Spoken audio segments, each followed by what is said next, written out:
생존 우선순위 서바이벌 프라이어리티 2025년 10월 14일자를 진행하도록 하겠습니다.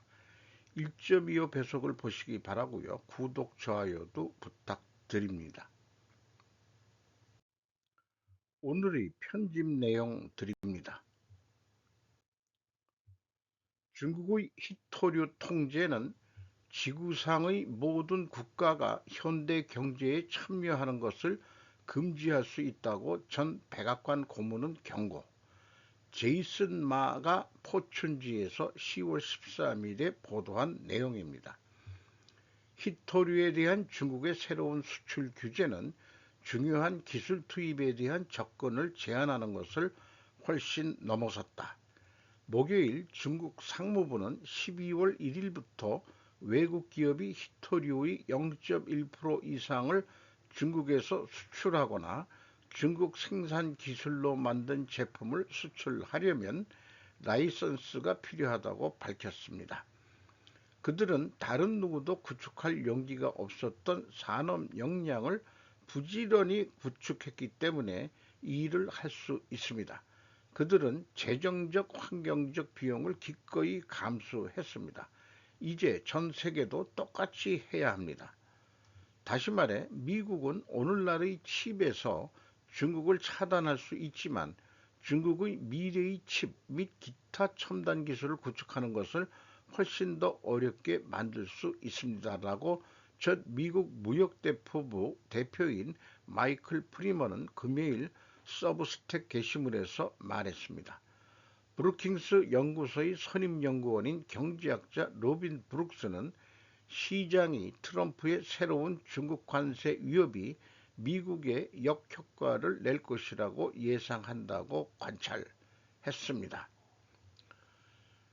미국 상무부는 일요일 중국이 관세 전쟁을 원하지 않지만 두려워하지도 않는다고 말하는 등 중국은 여전히 도전적인 태도를 보였습니다.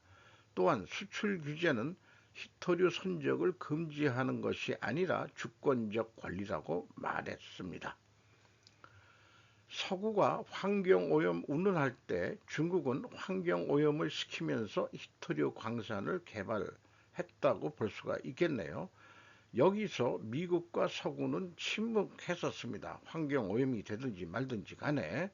그러나 이제 미중 전쟁으로 인하여 희토류는 중국의 무기가 되었다고 볼 수 있는데 여기서 이제 그 서구에서도 중국과 똑같이 해야 한다.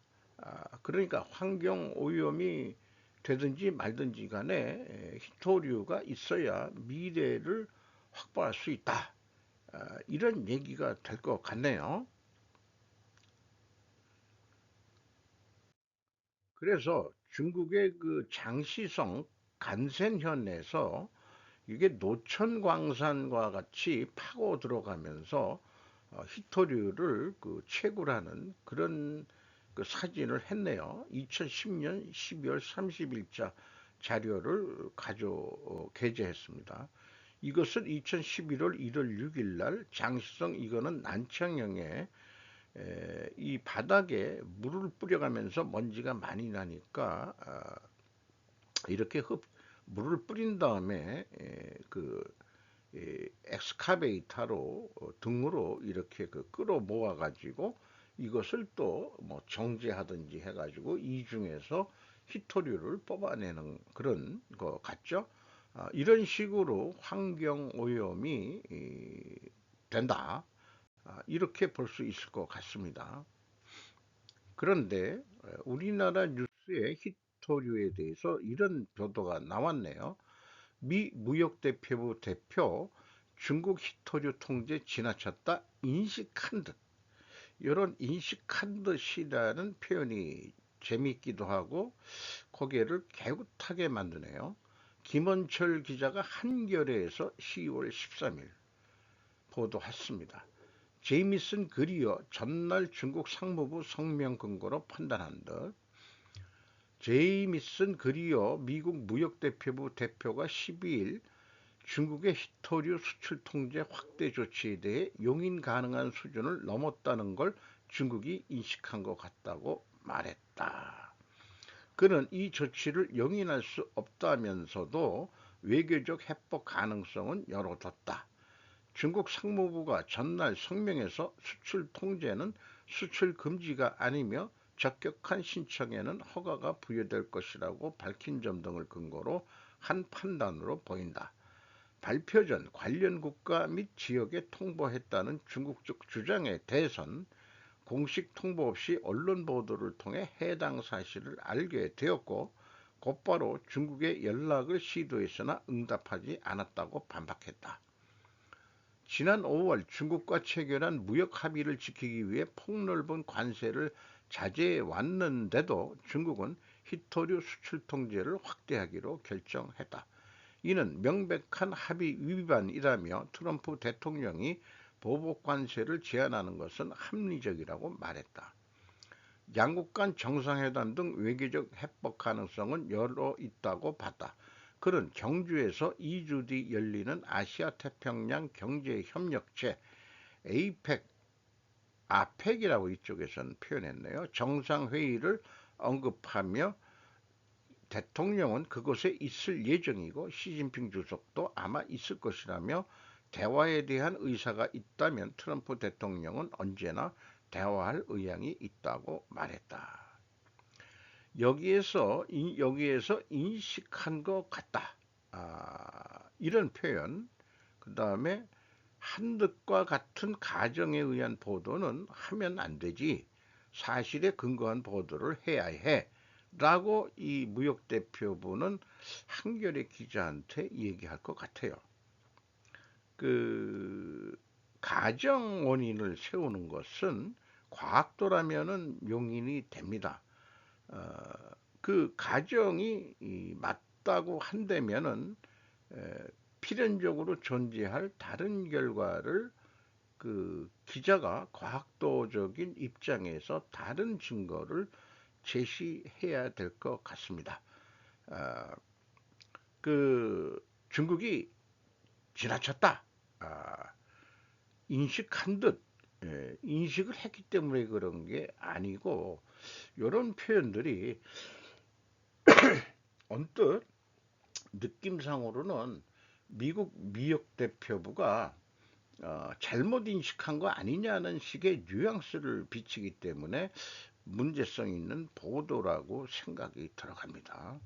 우리나라도 희토류가 중국에서 안 들어오면은 매우 어려운 입장인 것 같으면서도 우리나라 입장에 대해서는 언급조차도 안 하는 것 같네요. 왜 일방적으로 미국이 뭐 잘못 인식한 듯 이런 식의 뉴스 뉘앙스를 빼내는 제목 자체의 의도가 저희가 오히려 저는 의심스럽다고 그렇게 보여집니다. 하마스가 운영하는 수감자 사무소, 팔레스타인 수감자를 태운 버스가 서안지구 도시에 도착했다. 상대적으로 그 팔레스타인의 인질이 잡힌 사람도 그 풀렸다고 하는 거죠. 와파 슈라파 사미 메그디 멜라니 리드먼이 AP에서 10월 13일 보도했습니다. 하마스가 운영하는 수감자 사무소는 수십 명의 석방된 팔레스타인 수감자들을 태운 버스가 서안지구 도시 라말라와 가자지구에 도착했다고 밝혔습니다. 이스라엘은 하마스가 양측의 휴전협정에 따라 가자지구에 억류된 모든 생존 인질을 석방한 후 월요일에 1900명 이상의 수감자를 석방하고 있습니다. 수감자 사무소는 버스가 이스라엘이 점령한 서안지구의 오포 교도소를 떠난 후 라말라에 도착했다고 밝혔습니다. 적어도 한 대의 버스가 가자지구로 건너갔다고 합니다.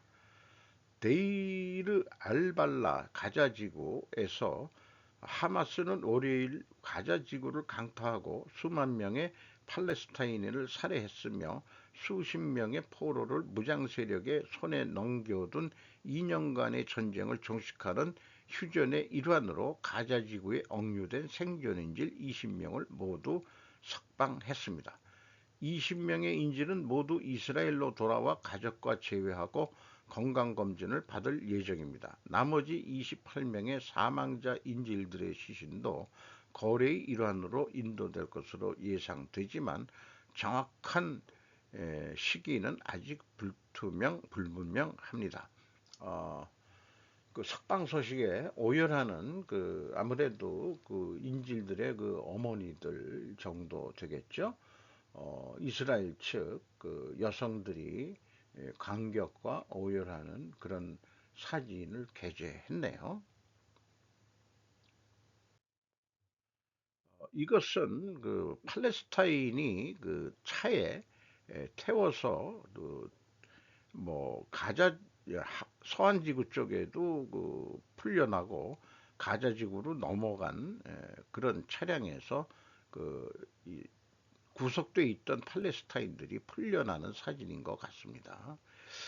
트럼프 아저씨가 이제 그 가가지고 그 이스라엘 국회에서 그 연설도 하고 바로 이집트로 넘어가서 그 평화협정에 사인하는데 참관하고 그렇게 될 것 같다는 뉴스가 있죠.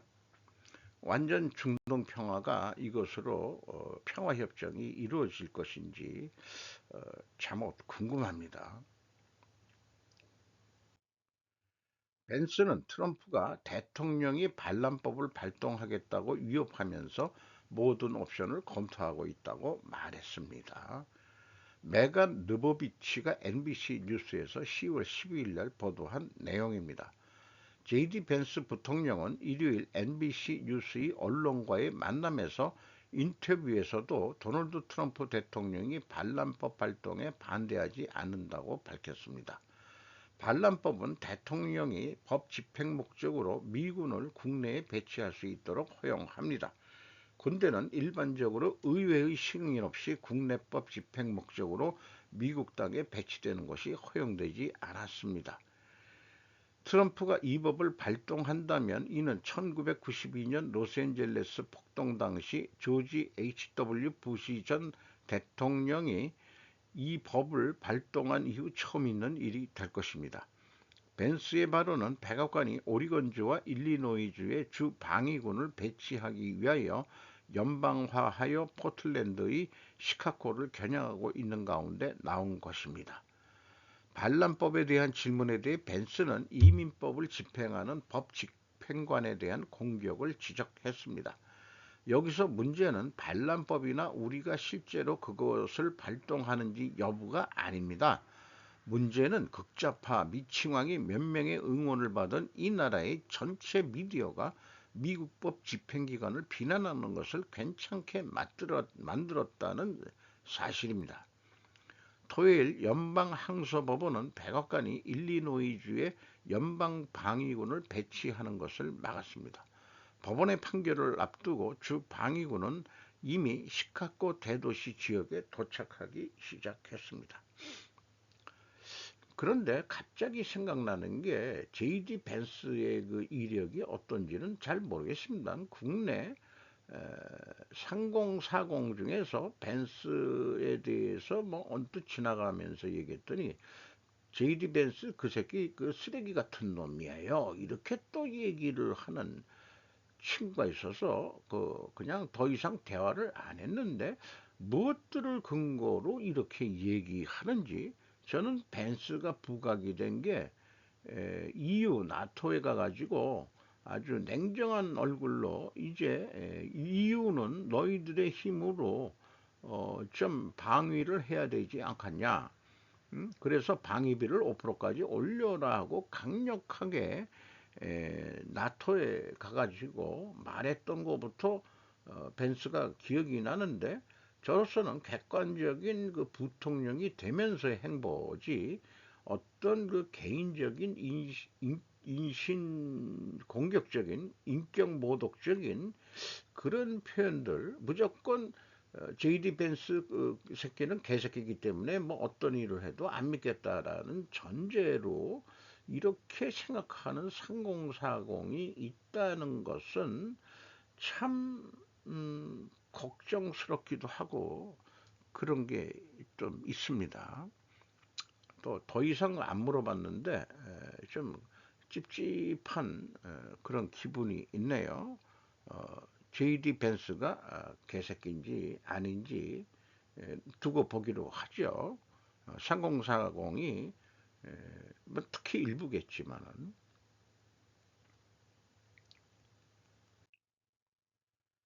중국 경찰 한국 시온교회 기독교 목사 30여 명 잇따라 구속. 이 한국 시온교회는 제가 그 중간에 삽입했습니다.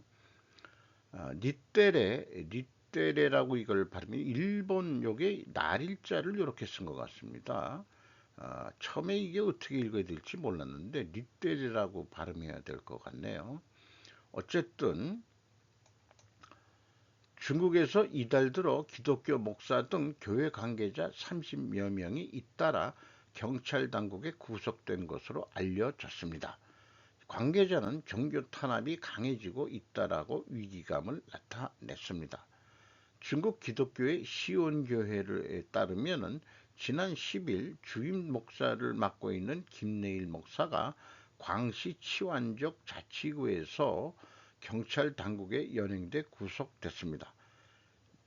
이 밖에도 9일 이후 30여 명의 목사 등 교회 관계자들이 불법으로 인터넷을 이용한 혐의로 잇따라 구속됐다고 합니다. 시온교회는 2007년 김 목사에 의해 설립됐다가 2018년 중국 정부에 의해 해산됐고, 현재는 김 목사 등이 인터넷을 통해 예배 등을 진행했다고 합니다. 그런데 이 길을 읽으면서 종교의 자유가 없는 공산국가에서 김 목사는 어떻게 시원교회를 설립할 수 있었는가? 중국 공산당의 허가 없이는 불가능한 일이었을 것이다라고 저는 그렇게 봅니다. 좀 뭐 전통적인 뭐 종교가 있다 뭐 하더라도 그게 다 중국 공산당 휘하에 있는 거라고 보는 거죠. 지난달 중국 정부는 인터넷상에서 종교를 유포해서는 안 된다는 행동 강령을 발표한 바 있습니다. 교회 관계자는 전국의 여러 교회에 박해가 거세지고 있어 새로운 종교 탄압이 시작됐다고 지적하고 있습니다. 이런 것들이 현재 한일 간의 통일교 지금 죽이기나 또 신천지 등 신흥종교 등을 이게 관련이 있는데 이런 그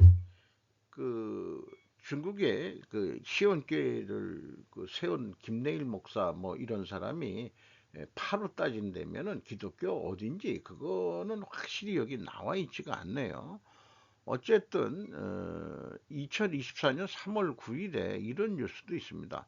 중국의 이슬람 모스크 교회 등의 이변, 사정권 옥죄기 강화, 종교의 중국화 이런 게 있었죠. 종교의 중국화 이렇게 돼 있습니다. 이런 모양으로 했는데 이런 상징들 다 없애고 어,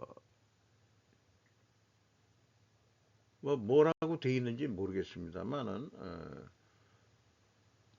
정진사 뭐 해가지고 절 이름 뭐 이렇게 이런 식으로 해가지고 돼 있습니다.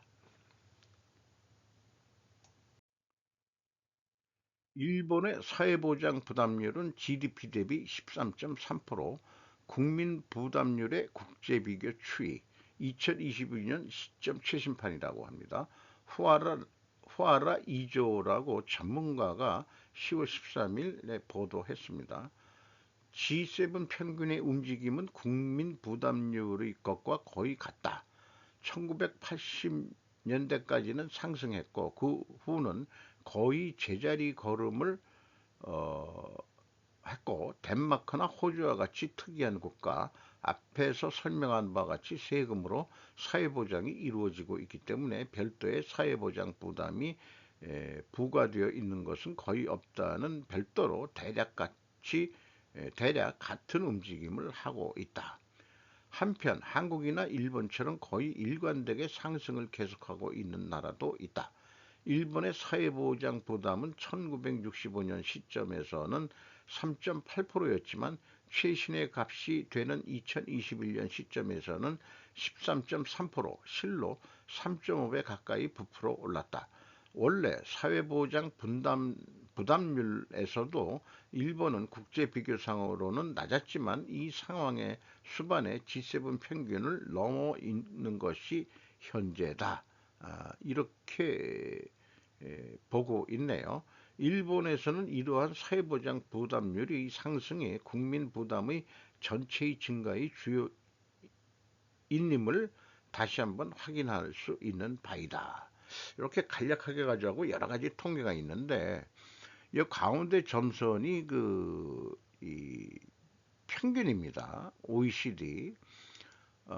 그 일본이 여기서 1965년부터 쭉 저걸 했는데 쭉 가파르게 올라와서 거의 평균점에 도달한 것을 얘기했는데 우리나라는 2000년대 후반 현재 2022년도에 가파르게 국민 부담률이 팍팍 오르고 있죠. 이것이 지금 경제가 안 좋음에도 이렇게 팍팍 거의 일본 수준을 따라갔어요. 경제 규모도 3배뿐이 안 돼, 3배 정도 경제 규모가 낮은 나라인데 한국이 복지 뭐 이런 거에 의해서 우리가 여기에서 아주 가파르게 지금 올라가고 있는 게 지금 눈에 띄네요. 옛날 일본 통계에 G7 하면 한국 같은 거 그 취급도 안 했는데 여기 G7 평균에 이제 한국을 넣어주고 있네요. 일본에서도 뭐 무시할 수 없을 정도로 따라가니까 그런 것 같습니다. 요 지금 녹색이 지금 어디냐? 녹색이 잉글리시, 이기리스, 영국, 잉글리시. 근데 요즘에 팍 여기 와서 팍 떨어졌네요. 보라색이 카나다네요. 그 다음에 여기 주황색이 에, 이탈리아? 뭐 자관 도이치 여기 파란색이 도이치 같습니다.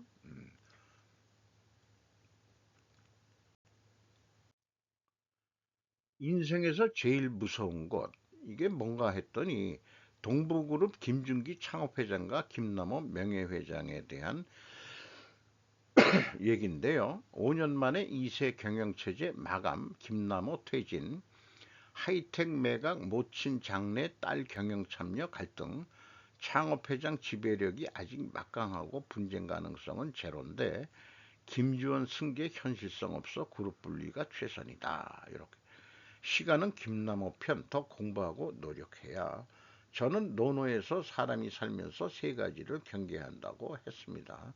박정명 씨라는 사람이 하는 얘기입니다. 경영을 하는데 뭐 노노 얘기까지 좀 나오는데 글쎄요. 음, 뭐 이런 칼럼을 쓰는 사람들은 직접 경영자가 아니니까 평가자들이니까 해볼 수는 있겠죠. 젊어서는 색을 경계하고 장년이 되면 지나친 경쟁심을 조심하며 노년이 되면 이미 얻은 것을 놓지 않으려는 노욕을 경계해야 한다고 말했습니다. 공자의 유삼계 가운데 특히 눈에 띄는 것은 계지제득입니다. 이런 사자성어는 뭐 우리는 잘 모르겠고요. 음, 그 이득을 얻는 것을 경계해라. 뭐 이런 얘기 같은데 올라가기는 쉽고 내려오기는 어렵다. 아버지 영론을 거느린 김남호. 김남호 명예회장이 아버지 김준기 창업회장에게 맞서려면 몇 가지가 필요한데 첫째는 개인의 권력의지, 둘째는 아버지를 능가하는 지분, 셋째는 주요 계열사 이사회의 장악력입니다. 여기에 고려한 사례처럼 MBK 같은 거대 자본력을 가진 백기사가 있다면 금상첨화인데 이게 성공했다는 사례로 얘기하는 건 아니고 경영권 분쟁에서 또한 이기려면 뭐 이렇게 공격이 있다 하더라도 고려한 사례처럼 지분에서 밀려도 이사회를 장악하면 승산이 있지만 김남호 명예회장은 철저히 고립되어 있습니다. 인생에서 가장 무서운 것은 무엇일까요? 돈도 아니고 권력도 아닙니다. 바로 시간입니다. 인생의 최우승자는 언제나 시간입니다. 시간 앞에서는 돈도 권력도 허망하게 무너집니다. 영원한 권력은 없고 부도 영원하지 않습니다. 시간은 김증기 창업회장의 편이 아니라 김남호 명예회장의 편이라는 적으로 했는데, 글쎄요, 자식이 먼저 죽는 경우도 있긴 있습니다만은, 어쨌든 그 시간이라는 어떤 그 철학적인 의미를 이런 이 기업 그 갈등에 사용을 했네요. 시간은 뭐냐? 신이다라고 생각하는 사람도 있습니다. 경영권 분쟁 중인 만호제각에 무슨 일이? 신성 ST 전 대표가 인수했다. 연선옥 기자가 조선비지에서 10월 13일 날 보도했습니다. 요것은 그 만호제강을 별도로 제가 분석을 해서 별도 방송을 그 스루프 어카운팅 그 기업 분석 쪽에서 어, 해볼 생각입니다. 어쨌든 그 만호제강의 2대 주주로 MKSS이라는 데가 또 있어가지고 경영권 분쟁이 좀 있는데, 이 분쟁 중에서 신성 ST 전 대표한테 지분을 다 팔았다, 이런 얘기가 되겠네요. 그리고 한국선제가 우호 지분으로 또 들어왔다. MKS 같은 그 사냥꾼 기업한테는 못 넘기겠다, 이런 의미인 것 같습니다. 만호제강 분식회계 구체적 내용은, 회사 안팎에서도 안병도 대표가 회사를 인수하는 것은 상당한 기대감을 드러내고 있다. 전기차와 에너지 저장 장치용 배터리 부품을 만드는 신성 ST는 흑자를 내고 있는 창원의 강소기업으로 성장했다. 이 신성 ST를 운영했던 그 안병도 씨라는 분이 만호제강을 인수한다는 거죠. 그래서 그 만호제강이 대표가 바뀌면서 그 회계 부정이 있었는데 불식회계로 어, 이제 잘 하지 않겠느냐, 뭐 이런 얘기 같습니다. 그래서 이 만호제강 불식회계 구체적인 내용은 제가 이 아주 주요 주제로 다루는 재고자산의 회계 투명성, 그 재고자산 가지고 다 거의 대부분 장난질을 합니다. 그래서 원가 회계를 제가 이제 하면 안 된다라고 얘기를 하고 있는 거죠. 그래서 이런 표현을 해볼 수 있겠습니다. 재고자산 회계가 불투명하다면은 매출원가도 불투명하다. 왜냐하면 가공비 배부 원가 회계 로직 때문에 그렇다. 이 가공비 배부가 되는 게 제조 원가다, 이렇게 인식하는 일반 사람들은 별로 없죠. 이것이 문제이기 때문에, 이것이 잘못된 가정이기 때문에 필연적으로 존재할 다른 결과는 뭐냐? 이제 제가 주장하는 골든 회계의 필요성이 점점 더 대두될 것이다 라고 저는 그렇게 예언하는 바입니다. 그랬으면 좋겠다는 희망사항이기도 하고요. 이거를 트럼프 아저씨가 해야 그게 해결이 될 텐데. 부동산 부자 타이어뱅크가 하이브리드 항공사 저비용 중거리 항공사 에어프레미아의 자녀 지분을 인수함에 따라 관계사 AP홀딩스와 더불어 경영권 지분 70%를 확보하게 됐다. 트럼프 비자 정책에 고전하는 에어프레미아 옥중경영 김정규 회장 천억 증자 나설까가 원래 제목인데, 기사 본문에 이 타이어뱅크가 그 이런 에어프레미아를 인수를 한다는 내용 같습니다. 그리고 에어프레미아는 현재 자본 장식 상태다. 자본금은 1,468억 원에 달하며 작년 말 기준 자본 총계는 270여 원에 불과했다. 적자 보면서 이 저비용 중장거리 항공사 이거를 한다는 얘기네요. 원래 뭘로 해서 이런 거 타이어뱅크라고 아주 싸게 판다고 전국에 그 많이 생겼는데 이게 사실은 그 땅을 가지고 있어야 그런 대리점들을 하는 거니까 이 타이어뱅크가 부동산 부자네요 보니까. 그렇게 좀 새로운 사실을 알게 됐습니다. 오늘도 좋은 하루 되시기 바랍니다.